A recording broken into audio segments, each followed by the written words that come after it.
Hello and welcome to Trimble SketchUp Basics, Lesson 4, the Move Tool. I'm Mr. Judd from Crestwood Middle School, and the goals for this lesson are going to be to demonstrate the Move Tool for you. This is a very powerful tool in the SketchUp Make toolbar. As you can see, these four arrows right here make up the Move Tool. It is to move, stretch, copy, or all the arrayed selected pieces. And I'm going to try and move this bench over onto this floor that I created previous to starting the video. But before I do that, let me show you where some of the frustration comes. If I'm ready to move this thing, I'm going to grab this and I'm going to move. Oh geez, look at that, didn't look very good. What I wound up doing was grabbing the top of the stool, just that face, and I wound up moving just that face. And it kind of makes a mess. Not a problem. Alt backspace will put it back.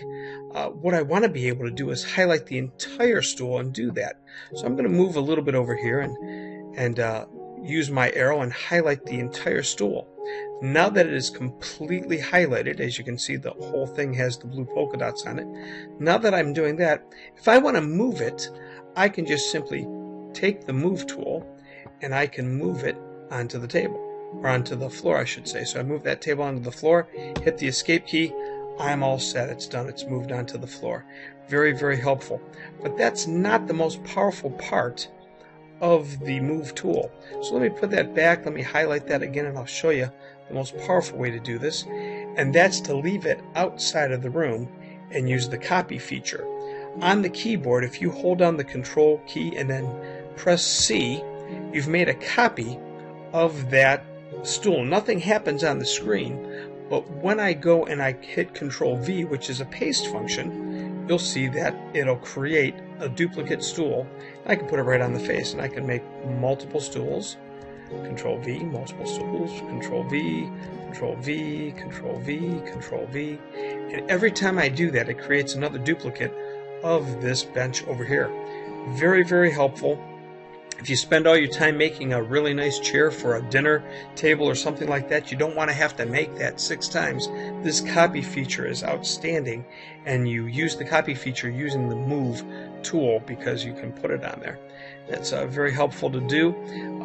Other things that you can definitely do with this, I know I was showing you just moving one surface at a time, but there are people who actually enjoy doing that and make some very cool things with it. Let me throw a line on top of one of these stools just to kind of demonstrate what I mean. You can move that single line, that single segment, and create all kinds of interesting looking designs. Now, you know, that wouldn't be a very comfortable stool to sit on. It looks more like a dollhouse right now. But as you can see, you can create roofs for a home, or pyramids, or triangular prisms, and that's just one of the multiple tools that you can do. So I just wanted to kind of show you the move tool here and demonstrate its power for you. You're going to have to kind of demonstrate and kind of find your own uses for it, because I don't want to stifle any of your creativity. You guys are designing things that are going to be different than other things that you see out there, and that's the whole purpose of this. So I don't want to stifle that creativity. So go ahead and now that you have that move tool learned, go ahead and develop some of your own techniques, and it'll be interesting seeing what you have in class. Next time I'm going to show you how to use the tape measure to give you far more accurate designs, and then we're going to really be able to start making the dream room and the dream house and whatever project that we're going to build for our client this year. So until next time, I'll talk to you soon.